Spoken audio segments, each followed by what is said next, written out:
Olá, tudo bem? Eu sou o Padre Rafael. Esse é o canal Regina Angelorum. Seja bem-vindo. O mundo invisível é mais visível do que você imagina.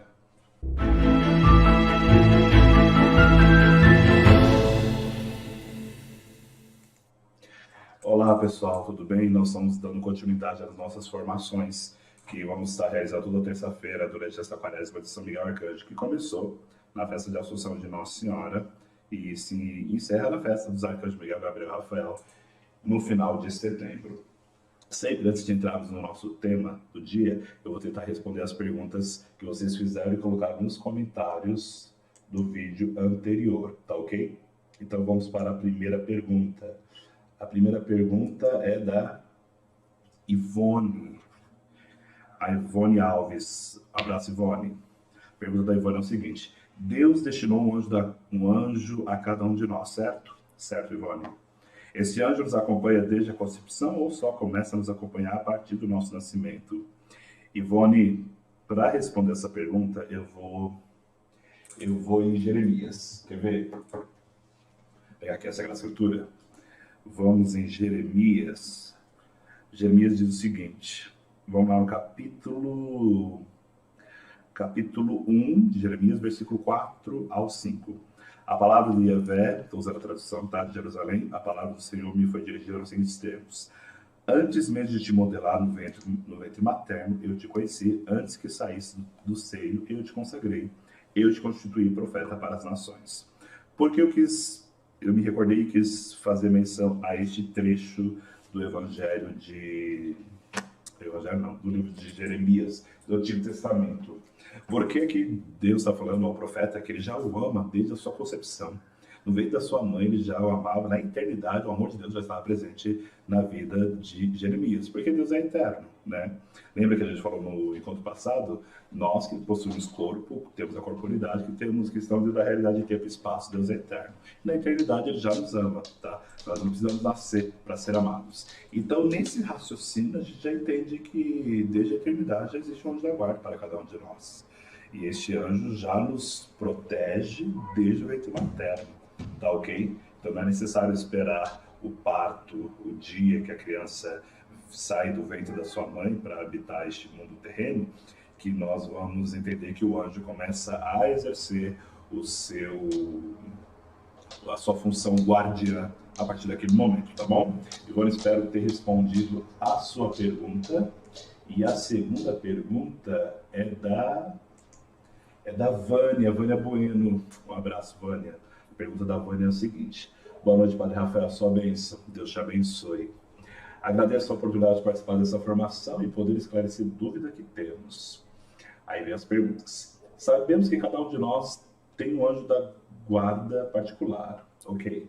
Mas o que acontece com eles após nossa morte? Ele passa a guardar uma nova alma ou sofre alguma consequência com nossas atitudes, decisões?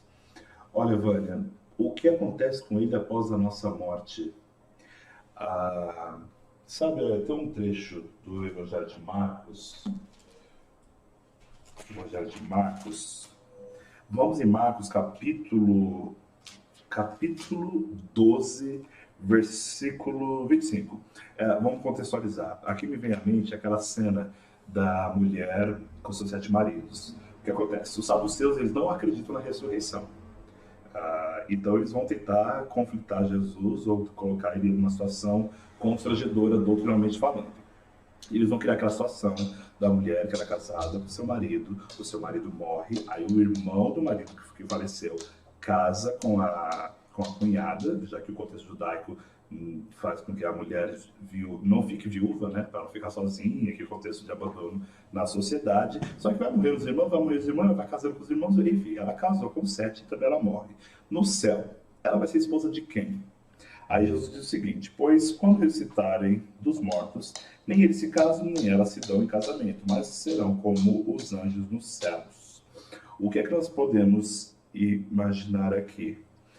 O que acontece após a nossa morte? Nos tornamos semelhantes aos anjos. Mas olha, não deixamos de ser homem e mulher, imagem e semelhança de Deus. Essa semelhança aos anjos é a dimensão de habitar no mundo espiritual. Voltei E agora, o que acontece? Hoje nós vamos entrar no nosso tema de hoje. Hoje nós vamos entrar no nosso tema de hoje, é uma redundância, né? Peço perdão. O que é que nós vamos trabalhar agora?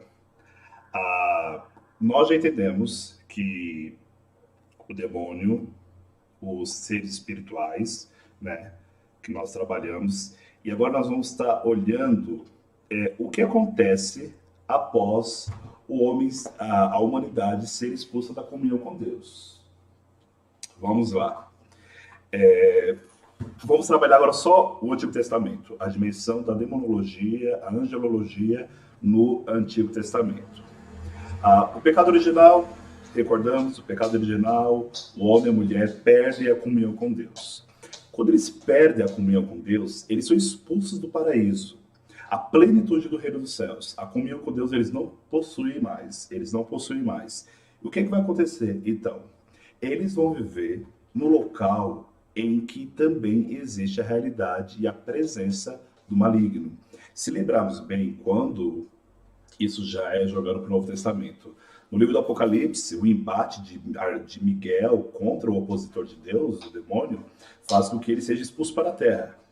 Então, nós vamos ter a dimensão de dois reinados. O reinado de Deus e o reinado dos homens, porém dos homens influenciados pelo maligno. Nós habitamos esse mundo terreno. E nós precisamos viver neste mundo, mas com o olhar voltado para o céu. Então, o que nós precisamos fazer? Nós precisamos fazer com... Gente, só um minuto aqui, um imprevisto.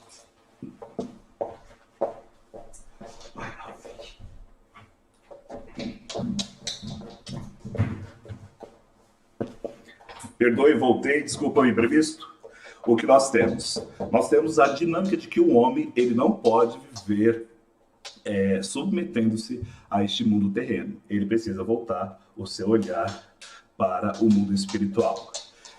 Deus vai ter as iniciativas dele para fazer com que a gente consiga participar dessa comunhão com Deus. Qual vai ser as iniciativas dele? Vai ser as alianças. Deus ele vai realizar alianças para estarmos em comunhão com ele. Gente, desculpa, um minuto novamente.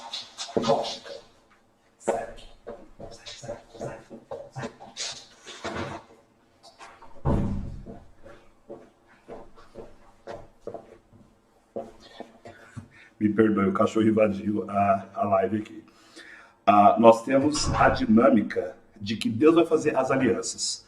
Segue o raciocínio. O homem perdeu a comunhão com Deus. Ele não faz parte mais da convivência, da íntima união com Deus no paraíso. Ele habita nessa terra da qual existe um reinado. Nós vamos ter a dinâmica de dois reinados. O reino dos céus e o reino terrestre. O reino do mundo. O reino onde os espíritos decaídos, os espíritos malignos expulsos do céu, eles têm poder de agir. Eles têm poder de atuar. Esses dois reinados vai fazer com que nós precisamos buscar o reino dos céus. Só que essa linguagem, essa ideia de reino dos céus, ela ainda não está bem desenvolvida no Antigo Testamento. Então, como é que Deus vai realizar essa abertura para que o homem esteja em comunhão com ele? Através das alianças.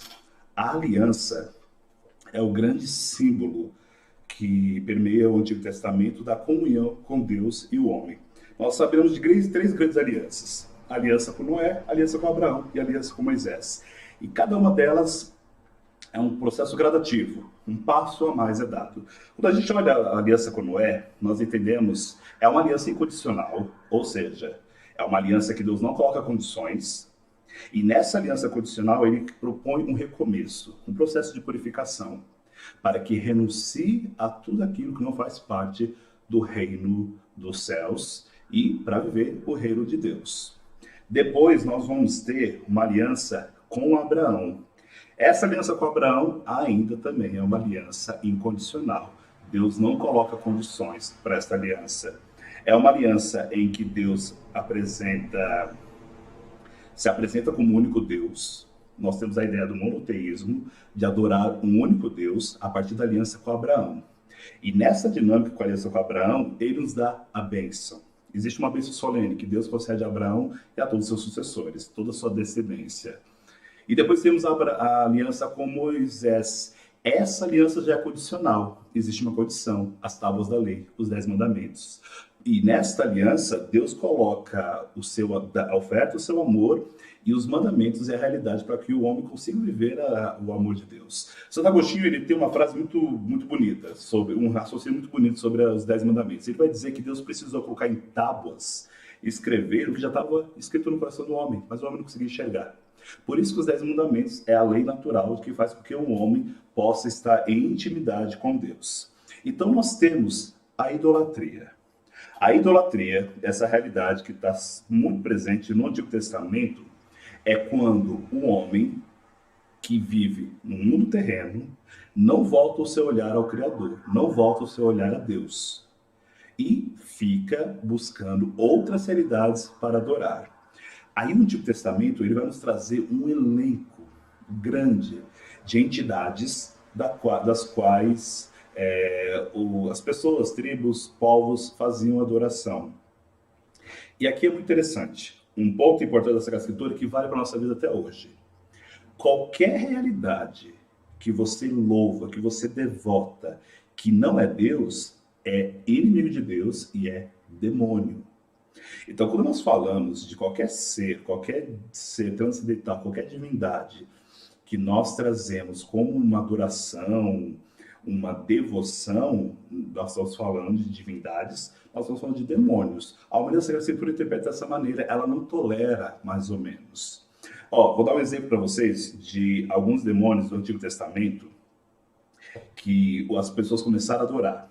Nós temos o bezerro de ouro, com Moisés, bem evidente, vocês reconhecem. E nós temos Baais. Baais é plural de Baal. Baal é uma expressão comum ao nome de divindades que tinha no paganismo.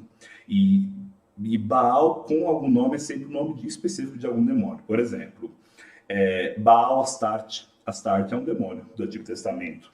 Nós temos Baal Piarot, Baal Sefon, Baal Fegor. E a serpente como uma grande expressão do Baal supremo, no sentido de superior a todos eles. No Antigo Testamento, nós temos toda esse panteão de deuses, divindades, que as pessoas se voltavam para eles. E voltavam com interesses, com desejos. Eu quero ter fortuna, eu quero ter prosperidade, eu quero ser mais forte que o meu inimigo, eu quero ser um guerreiro poderoso. Essa é a ideia que sempre trazia nas buscas por esses deuses. E Deus vai proibir todas essas divindades. Por quê? Porque toda idolatria é uma sujeição ao demônio. E o que acontece no Novo Testamento?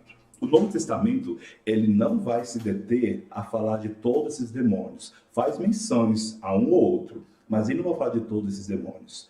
Vai singularizar no demônio, na ideia principal do diabo.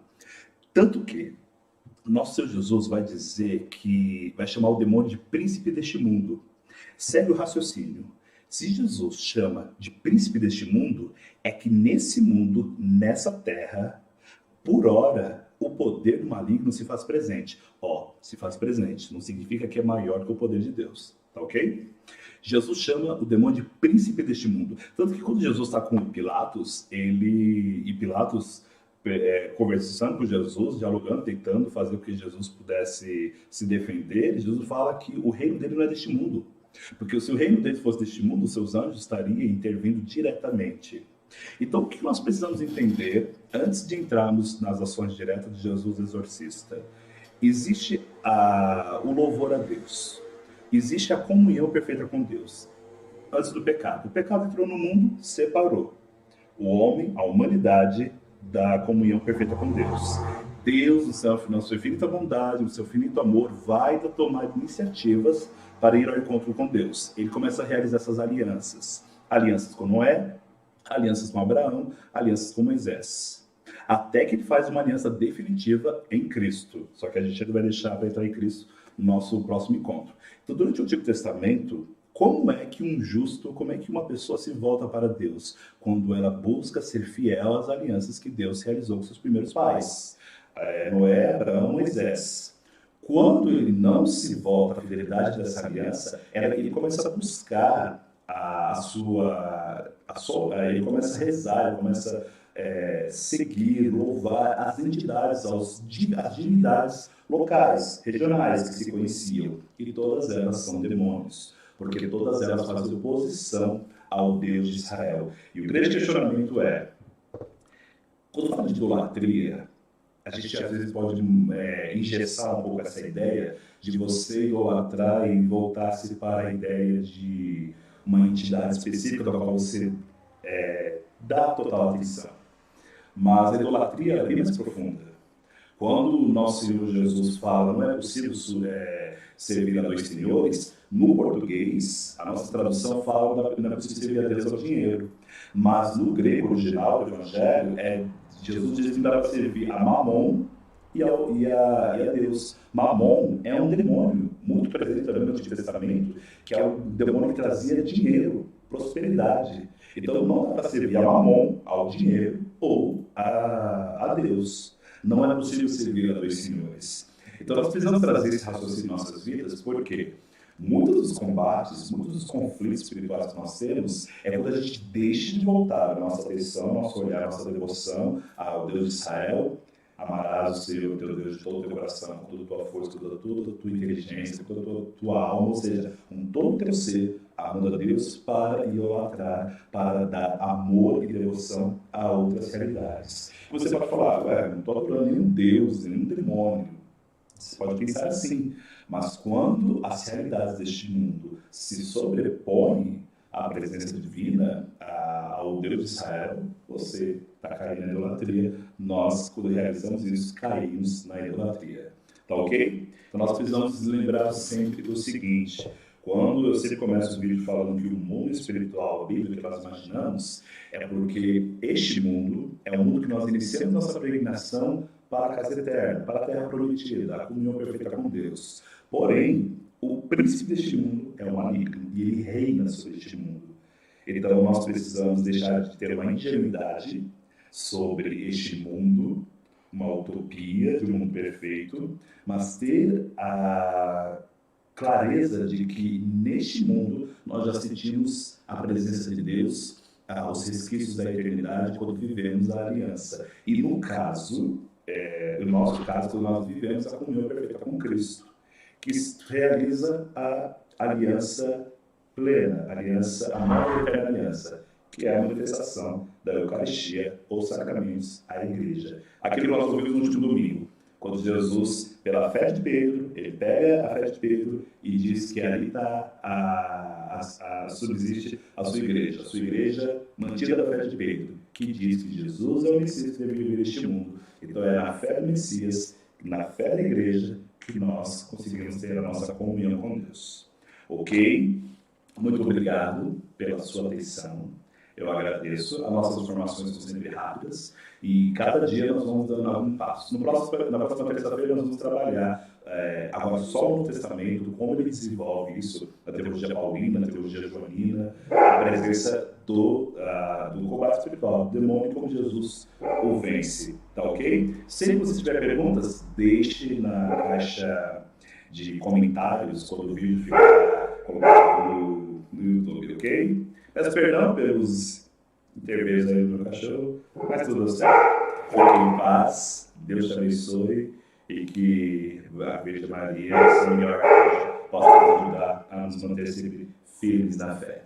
Deus te abençoe. Grande abraço.